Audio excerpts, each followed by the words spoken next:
குருவே துணை. வாடிக்கையாளர்களுக்கும் ஜோதிட ஆர்வலர்களுக்கும் வணக்கம். இன்றைக்கி நம்ம எதை பற்றி பார்க்க போகிறோம்னா, மீன லக்னத்துக்கெலாம் வந்து குரு தசை என்ன பண்ணும் அப்படிங்கிறத பற்றி பார்க்க போகிறோம். மீன லக்னத்துக்கெலாம் குரு பகவான் வந்து லக்னாதிபதியாகவும் வராரு, பத்தாதிபதியாகவும் வராரு. கேந்திராதிபதி 10ஆம் அதிபதி அப்படிங்கிறது. அவர் வந்து 10ஆம் இடத்துல தான் இருக்கக்கூடாது, மற்ற இடத்துல இருக்கலாம். எந்தெந்த வீட்டில் ஒவ்வொரு வீடுகளில் இருந்தால் என்ன பலன் நடக்கும் அப்படிங்கிறத பற்றி இப்போ நம்ம பார்க்க போகிறோம். லக்னத்திலேயே இருந்தார்னா நல்ல யோக பலன் தான் கொடுப்பாரு. ஏன்னா லக்னங்கிறது வந்து தன் சொந்த வீடு, தன் லக்னாதிபதி தன் சொந்தத்துக்கு சொந்தமாக இருக்கிறதுனால அவர் அந்த ஜாதகன் வந்து வலுத்த பெருத்த யோகத்தை அனுபவிப்பார். ஏன்னா லக்னாதிபதி லக்னத்திலேயே ஆட்சியாக இருக்கிறது வந்து பெரிய யோகம் இல்லையா? அதுவும் சுபகிரகமாக இருந்து ஆட்சியாக இருக்கிறது பெருத்த யோகம்தான். அந்த யோகத்தை அனுபவிக்கணும் அப்படின்னா அவர் ஆட்சியாக இருக்கணும், வக்கரம் அடையாமல் இருக்கணும் லக்னத்தில். அதே மாதிரி லக்னாதிபதி லக்னத்தில் வலுவடையும் போது மற்ற கிரகங்களுடைய குறைபாடுகள் இருந்தாலும் இவர் வந்து வாழ்க்கையில் வந்து வெற்றி பெறுவார் அப்படிங்கிற கணக்கில் வந்துடுவார். அதே லக்னத்தில் இருந்தார்னா அந்த மாதிரி ஒரு பாக்கியம். அதே 2ஆம் இடத்துல இருந்தார்னா 2ஆம் இடம் அப்படிங்கிறது குடும்பஸ்தானம், வாக்குஸ்தானம், தனஸ்தானம். அந்த ஸ்தானத்தில் இருந்தாலும் இவர் யோகத்தை தான் அனுபவிப்பார். ஏன்னா லக்னாதிபதி 2ஆம் இடத்துல இருக்கிறது யோகம்தான். கெடுதல்கள் செய்கிறதுக்கு வாய்ப்பு இருக்காது. அதே வந்து தனஸ்தானம் அப்படிங்கிறதுனால அந்த தனக்காரங்கன்னு தனஸ்தானத்தில் இருக்கிறது குறைபாடுன்னு சொல்கிறது. அப்படி இருந்தாலுமே பெரிய அளவில் வந்து குறைபாடு செய்ய மாட்டார். இப்போ நம்மளுக்கு 100% கொடுக்குறாரு அப்படின்னா ஒரு 10% தான் குறைபாடாக இருக்கும். 2ஆம் இடத்துல குரு பகவான் இருந்தார்னா, இருந்து தசை நடத்தினார்னா, அவர் தசை நடத்தாமல் இருந்தார்னா அந்த குறைபாடு கூட, அந்த 10% குறைபாடு கூட இருக்காது. 2ஆம் இடத்துல இருக்கிறது வந்து பெருத்த யோகம்தான், நல்லதே நடக்கும். 2ஆம் இடத்துல குரு பகவான் இருந்தால் குடும்பம் நல்லதாக அமையும். படிப்பு வயசில் படிப்பு நல்லா வரும். எல்லா காசு பணமும் குறைபாடு இருக்காது. இந்த மாதிரி 2ஆம் இடத்துல இருக்கிற குரு பகவான் வந்து அனைத்தையும் கொடுப்பாரு. நல்லா இருப்பீங்க, வாழ்த்துக்கள். கீழே லிங்க் கொடுத்துருக்குறேன். ஒவ்வொரு வீடுகளிலும் இருந்தாலும் என்ன பலனுங்கிறத இப்போ பார்க்கலாம்.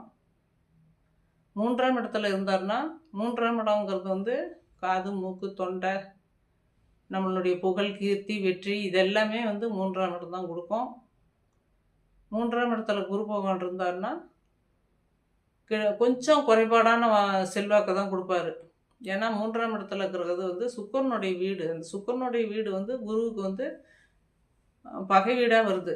அந்த பகை வீடாக வர்றதுனால அந்த இடத்துல குரு பகவான் இருந்தார்னா மீன லக்னக்காரருக்கு கொஞ்சம் கெடுதல்கள் செய்யறதுக்கு உண்டான வாய்ப்பு கொடுத்துருவார். அதே பார்க்குற வீடு கெடுதல்கள் செய்ய மாட்டார். பார்க்குற வீடு மீன லக்னத்துக்கு 3ஆம் இடத்துல இருந்தால் 5ஆம் பார்வையாக 7வது வீட்டை பார்ப்பார், 7ஆம் பார்வையாக 9வது வீட்டை பார்ப்பார். அப்படி பார்க்குற போது 11வது வீட்டை 9ஆம் பார்வையாக பார்க்கலாம். அப்படி பார்க்குற போது 11ஆம் வீடு வலுப்பெறும், 9ஆம் வீடு வலுப்பெறும், 7வது வீடு வலுப்பெறும். ஏன்னா 7வது வீடு வந்து கலஸ்திரஸ்தானம். இந்த 3ஆம் இடத்துல இருக்கிற குரு பகவான் அதெல்லாம் வலுப்படுத்தி நன்மை செய்வார். அதே 4ஆம் இடத்துல குரு பகவான் இருந்தாருனாலும் உங்களுடைய 10ஆம் இடத்தை பார்ப்பார் 7ஆம் பார்வையாக. 10ஆம் இடத்தை பார்க்கும்போது நல்ல யோக பலனை தான் கொடுப்பார். கெடுதல்கள் அதிகம் செய்ய மாட்டார். 8ஆம் இடத்தையும் ஆயுஷ்ஸ்தானத்தையும் பார்ப்பார். குரு பகவான் ஆயுஷ்ஸ்தானத்தை பார்க்குறதும் உங்களுக்கு வலு தான் 5ஆம் பார்வையாக. இது எல்லாமே உங்களுக்கு வந்து 4ஆம் இடத்துல இருக்கிற குரு பகவான் வந்து தாய் ஸ்தானம் 4ஆம் இடம். அது தாயினால் பலன் அதிகமாக இருக்கும் உங்களுக்கு. தாய் வீட்டு சொத்துக்கள் கிடைக்கும். இதெல்லாம் வந்து 4ஆம் இடத்துல இருக்கிற குரு பகவான் வந்து கொடுப்பாரு. அதே 5ஆம் இடத்துல குரு பகவான் இருந்தார்னா உங்களுடைய லக்னத்தையே பார்க்குறாரு. 9ஆம் பார்வையாக பார்க்கும்போது உங்களுக்கு அனைத்து சுகபோகங்களும், அதாவது செல்வங்கள்ங்கிறது சொல்ல முடியாது, வெளி உலகத்துக்கு அறிமுகம் ஆவீங்க. அந்த மாதிரி 5ஆம் இடத்துல குரு பகவான் இருந்து உங்களுடைய லக்னத்தை 9ஆம் பார்வையாக பார்க்கும்போது நீங்கள் வந்து உங்களுடைய பிஸ்னஸ் ஆலேயோ உங்களுடைய தொழிலாலேயோ வெளி உலகத்துக்கு அறிமுகம் ஆகிற அளவுக்கு உங்களுடைய பவர் இருக்கும் மீன லக்னத்துக்கு 5ஆம் இடத்துல குரு பகவான் இருந்தார்னா. அதே 6ஆம் இடத்துல இருந்தார்னா அரசாங்க உத்தியோகம், அரசாங்க தொழில், அரசாங்கத்தால் உங்களுக்கு நன்மைகள் இதெல்லாம் கிடைக்கும் 6ஆம் இடத்துல இருந்தார்னா. ஏன்னா 6ஆம் இடங்கிறது வந்து சிம்ம வீடு. சிம்ம வீட்டில் குரு பகவான் இருந்தார்னா அது அரசாங்கத்தினுடைய உதவிகள்லாம் கிடைக்கும். அதே 7ஆம் இடத்துல இருந்தார்னா 7ஆம் இடங்கிறது கலஸ்திரஸ்தானம். கலஸ்திரஸ்தானத்தில் குரு பகவான் இருந்தால் லக்னத்தையே குரு பார்க்குறாரு. அப்போ அதுவும் நல்ல மனைவி, நல்ல அழகான மனைவி, ஆணாக இருந்தால் நல்ல மனைவி, பெண்ணாக இருந்தால் நல்ல கணவர், அழகான கணவர், இந்த மாதிரி அனைத்து சுகபோகங்களும் 7ஆம் இடத்துக்கு உண்டானது வந்து எல்லாமே கிடைக்கும். நல்லாயிருக்கும். அதே 8ஆம் இடத்துல குரு பகவான் இருந்தார்னா உங்களுடைய 2ஆம் இடத்த குரு பார்ப்பார், தனஸ்தானத்தை. அப்போ தனஸ்தானம், வாக்குஸ்தானம், குடும்பஸ்தானம் அப்படிங்கும்போது இது எல்லாமே உங்களுக்கு நல்லாயிருக்கும். அந்த 8ஆம் இடத்துல இருக்கிற குரு பகவான் வந்து கொடுப்பாரு.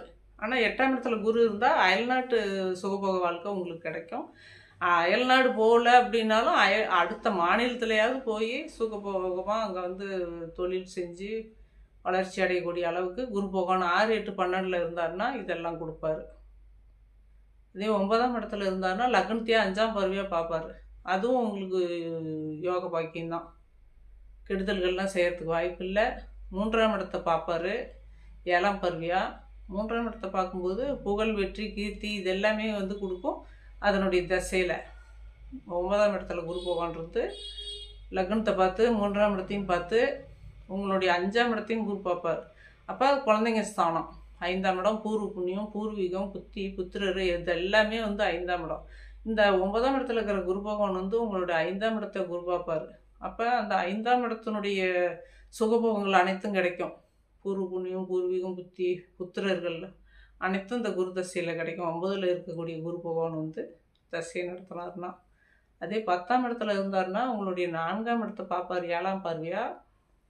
உங்களுடைய 2ஆம் இடத்தை பார்ப்பார், குடும்பஸ்தானத்தை, வாக்குஸ்தானத்தை.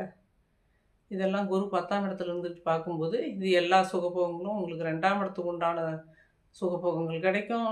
4ஆம் இடத்துக்கு உண்டானது என்ன, தாய்ஸ்தானம், அழியாத சொத்துக்கள், பங்களா, காரு, வீடு அனைத்துமே கொடுக்கும். அதே 11ஆம் இடத்துல இருந்தாருன்னா 11ஆம் இடம் வந்து நீச்ச வீடு. நீச்ச வீட்டில் இருக்கும்போது கொஞ்சம் உங்களுக்கு குறைபாடான பலன்களை தான் கொடுப்பாரு குரு பகவான். தசை நடத்தாமல் 11ல் இருந்தாருன்னா ஒன்றும் பிரச்சனைகள் அதிகமாக இருக்காது, நல்லாயிருக்கும். 11ல் குரு இருக்கிறது நல்லது. ஒரு சுபகிரகம் வந்து 11ல் இருக்கிறது நன்மை. 10ல் இருக்கிறத விட 11ல் இருக்கிறது ரொம்ப யோக பாக்கியமாக இருக்கும். தசை நடத்தாமல் இருக்கணும். நடத்தாமல் இருக்கிறது 11ஆம் இடத்தினுடைய யோக பாக்கியம். 12ஆம் இடத்துல குரு பகவான் இருந்தாருன்னா லக்னாதிபதியே 12ஆம் இடத்துக்கு போகக்கூடாது. அப்படியும் போயிட்டாருன்னா அது உங்களுடைய லக்னத்துக்கு அருகாமையில் இருக்கிற மாதிரி கணக்கு. அதுவும் ஒன்றும் பெரிய லெவலில் கெடுதல்கள் செய்யாது. என்ன இப்போ நம்ம 100% கொடுக்க வேண்டியதை குறைச்சி கொடுப்பாரு. எது அயல்நாட்டில் போனால் 6, 8, 12ல் இருந்தால் அயல்நாடு வாழ்க்கை அப்படிங்கிற மாதிரி. நீங்கள் 12ல் குரு பகவான் இருந்தாருன்னா அயல்நாட்டு வாழ்க்கையாக அயல்நாட்டு சுகபோகங்களும் அனைத்தும் கிடைக்கும்.